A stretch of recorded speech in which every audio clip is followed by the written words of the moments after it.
Приветствую, друзья! С каждым днем Земля становится все менее спокойной. Природа будто восстает против нас и делает это с ужасающей силой. Это хроника мира, который меняется прямо сейчас.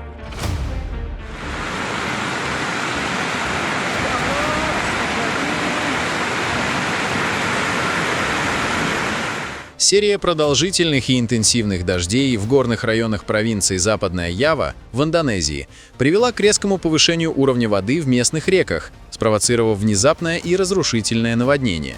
Стихийное бедствие, затронувшее регионы Западный Бандунг и Караванг, стало частью масштабной волны катаклизмов. Основной удар пришелся на деревню Мукапаюнг в районе Чилилин. Хлынувший с гор мощный поток воды, смешанный с мусором и грязью, нанес значительный ущерб местной инфраструктуре. По предварительным данным, в результате разгула стихии были полностью смыты туристические объекты с бассейнами и повреждено около 5 гектаров засеянных рисовых полей.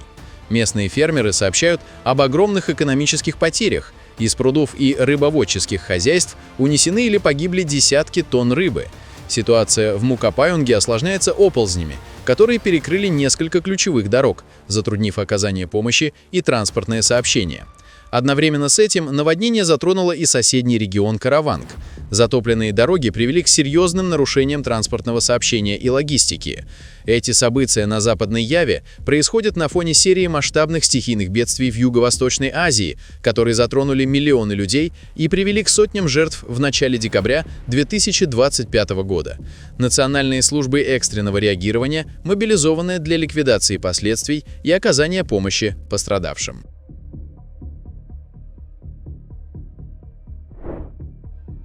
Все пассажиры самолета Airbus A320 авиакомпании LATAM Airlines, направлявшегося в Порту-Алегре из международного аэропорта Гуарульюс в Сан-Паулу, в среду были экстренно эвакуированы из-за пожара во время подготовки самолета к вылету. Как выяснилось позже, причиной пожара стало возгорание наземного оборудования, используемого для погрузки багажа. Оборудование принадлежало сторонней компании-субподрядчику. Огонь от оборудования распространился на зону под крылом стоящего самолета. В результате задымления салона сработали системы безопасности, и экипаж инициировал экстренную эвакуацию. В это время пассажиры видели пламя и густой дым через иллюминаторы. На борту находились около 180 человек. Все они были оперативно эвакуированы по надувным аварийным трапам и через телетрап. Официально сообщается, что никто не пострадал, обошлось без травм. Быстрые и спокойные действия экипажа помогли предотвратить трагедию. Пожар был быстро взят под контроль пожарными службами аэропорта. Самолет получил незначительные повреждения фюзеляжа от воздействия температуры. Полет был отменен. Пассажиров отправили в пункт назначения другими рейсами. Аэропорт проводит расследование инцидента.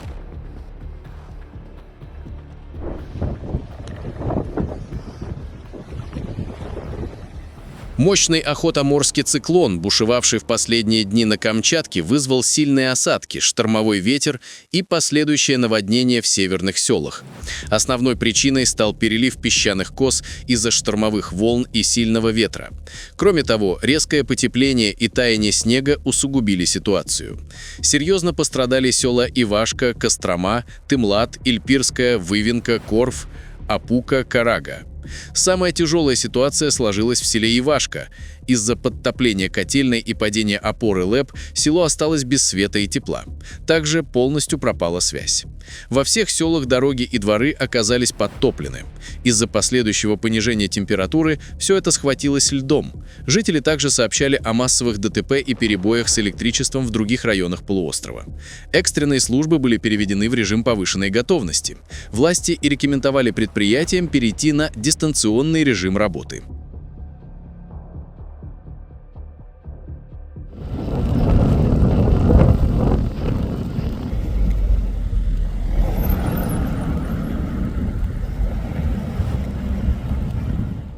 Под воздействием циклона оказалась и Магаданская область. Циклон принес с собой сильный ветер и снегопад. Порывы ветра в регионе достигали 30-33 метров в секунду. Штормовой ветер привел к многочисленным повреждениям по всему городу. Поступали сообщения о повреждениях строительных конструкций, рекламных щитов и разнесенном мусоре. От стихии сильно пострадало здание детской инфекционной больницы. Порывами ветра была сорвана крыша. Как сообщил министр здравоохранения региона Александр Витько, на здании в момент происшествия шел капитальный ремонт кровли, и, вероятно, листы металла были недостаточно надежно закреплены. Спасатели рекомендуют жителям пока не выезжать за пределы населенных пунктов. Ситуация остается напряженной из-за продолжающейся непогоды и порывов ветра. Друзья, если вас тоже не оставляют равнодушными подобные события, поддержите видео лайком и подпишитесь на канал. Напишите в комментариях о том, что происходит в вашем регионе. 5 декабря произошло усиление активности вулкана Семеру на острове Ява, что привело к выбросу столба пепла на высоту 1000 метров над кратером. Центр вулканологии и геологического мониторинга зафиксировал максимальную амплитуду извержения в 22 мм продолжительностью 148 секунд. Вечером того же дня грязевой поток или лахар, состоящий из вулканического материала и дождевой воды, достиг жилых зон в округе Лумаджанг. В результате было повреждено 9 домов и одно предприятие, 136 семей были вынуждены экстренно эвакуироваться на возвышенности. Национальное агентство по борьбе со стихийными бедствиями доставило в пострадавшие районы продовольствия и маски. Сообщений о пострадавших не поступало. На 6 декабря для вулкана Семеру сохраняется 3-й уровень опасности по 4-бальной шкале. Действует запрет на приближение к кратеру вулкана в радиусе 8-13 километров в зависимости от сектора. Вулкан демонстрирует почти непрерывную активность с 1967 года. Вчера в районе дороги Душанбе-Чанак в Таджикистане прошел сильный снегопад. Несмотря на это, движение по стратегической трассе осталось открытым для всех видов транспорта. Бригады дорожников и спецтехника непрерывно расчищают трассу и обрабатывают скользкие участки противогололедными материалами, в том числе и в ночное время. На отдельных участках дороги, включая район туннеля Истиклол, высота снежного покрова достигла 15 сантиметров. Хотя движение не перекрыто, водителям, чьи транспортные средства не подготовлены к зимнему сезону, настоятельно рекомендуется воздержаться от поездок по горным участкам. Аналогичная погода сложилась и в Узбекистане, в районе перевала Камчик, который находится на автодороге А-373, соединяющей Ферганскую долину с остальной частью Узбекистана. Там наблюдалось выпадение мокрого снега. Несмотря на это, движение транспорта в обоих направлениях продолжается. Дороги расчищаются, проводится обработка проезжей части песчано-соляной смесью для предотвращения гололеда. Водителям, планирующим поездку через перевал, настоятельно рекомендуется соблюдать все меры безопасности и избегать превышения скорости и опасных маневров.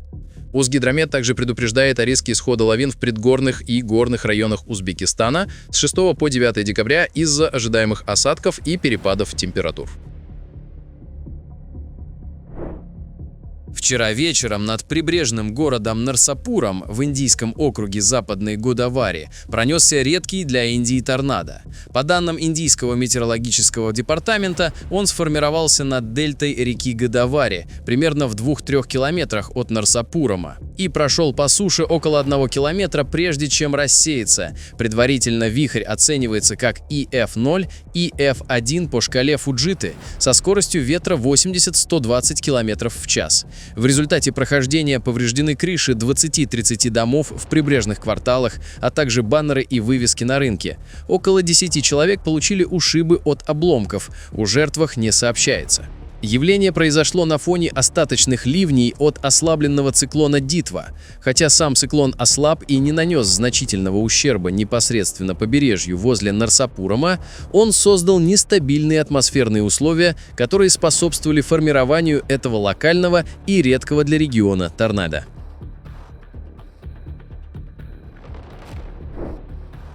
Мощный шторм обрушился на юго-восточные штаты Бразилии, Эспириту-Санту и Минас-Жерайес, вызвав масштабные наводнения, оползни и серьезные разрушения инфраструктуры. В штате Эспириту-Санту количество осадков превысило 100 мм. Это спровоцировало выход рек из берегов и затопление улиц. Порывистый ветер, достигавший скорости 60-100 км в час, валил деревья и повредил линии электропередачи, оставив без света около 50 зданий. Вся северная и северо-западная часть штата находится под оранжевым уровнем тревоги из-за риска новых осадков и сильного ветра. В муниципалитете Рио-Нову-ду-Сул начальная и средняя школа оказались полностью затоплены, инфраструктуре учебных заведений нанесены серьезные повреждения.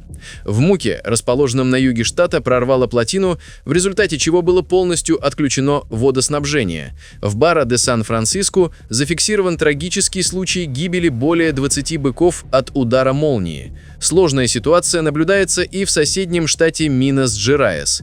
В историческом городе Ору-Прету затопило университет и несколько улиц, что привело к нарушению нормальной жизни города.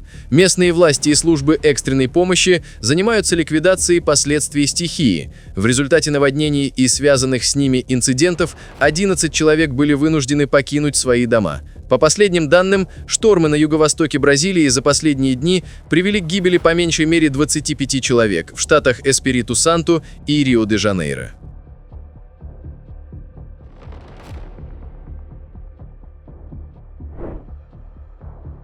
Серьезный инцидент произошел в пятницу днем в индийском штате Керала. Там обрушилась боковая подпорная стена строящегося участка национальной автомагистрали NH-66 недалеко от Милакадда в Колламе.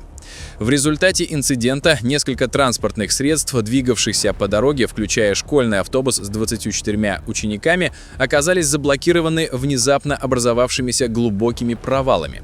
По данным полиции и экстренных служб, никто не пострадал. Инцидент обошелся без жертв и серьезных травм.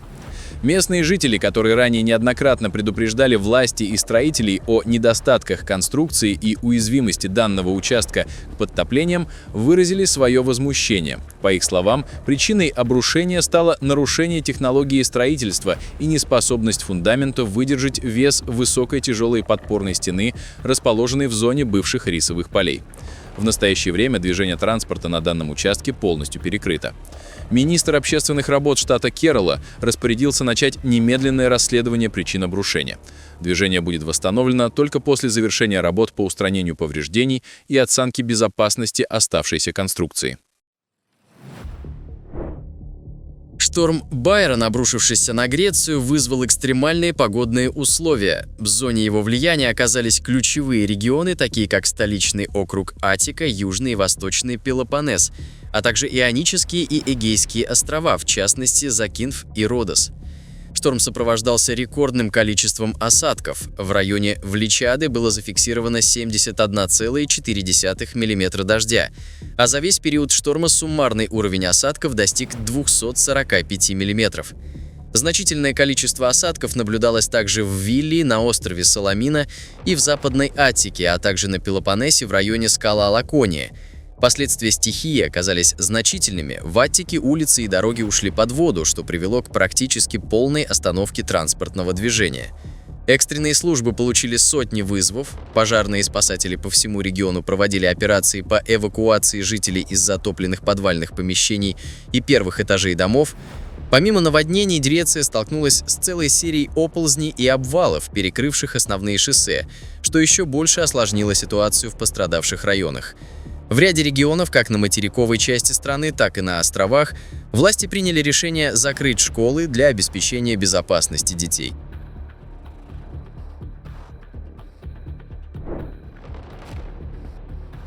Вчера в Индонезии на северо-восточном берегу озера Лаут-Тавар, которое находится в кальдере вулкана недалеко от города Такенгон в округе Центральный Ачех, массивный участок склона внезапно обрушился в воду, вызвав сильный грохот, камнепад и поднял в небо над озером большое облако пыли. Продолжительные сильные дожди, связанные с циклоном Синьяр, перенасытили влагой вулканическую почву и сделали склоны нестабильными. Падение породы вызвало волны высотой 1-2 метра, которые быстро утихли. Оползень не затронул близлежащие деревни, расположенные в 1-2 километрах от места схода, и не повредил основную инфраструктуру, такую как дороги и мосты.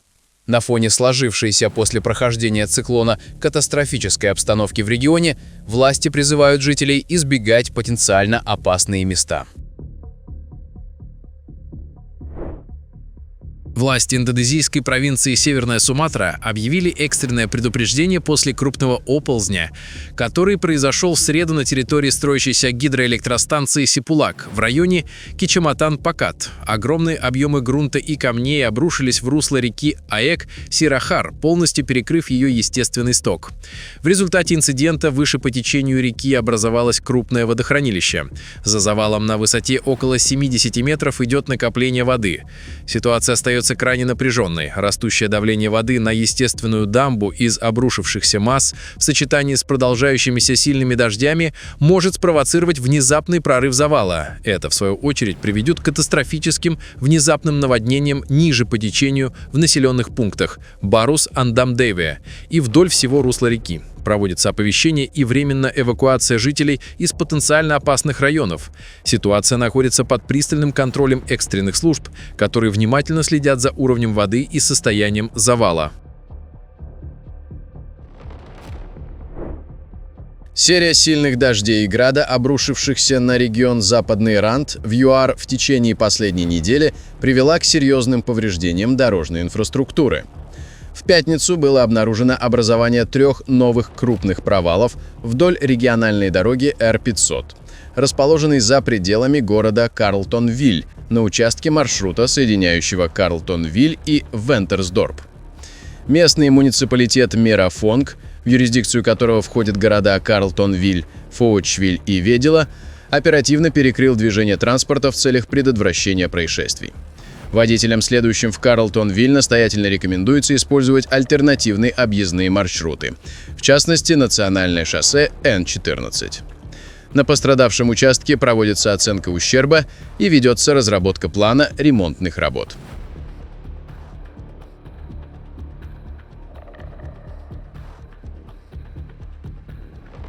Друзья, на этом наш выпуск завершен. Будем рады видеть вас снова. Подписывайтесь и до встречи завтра в новом выпуске.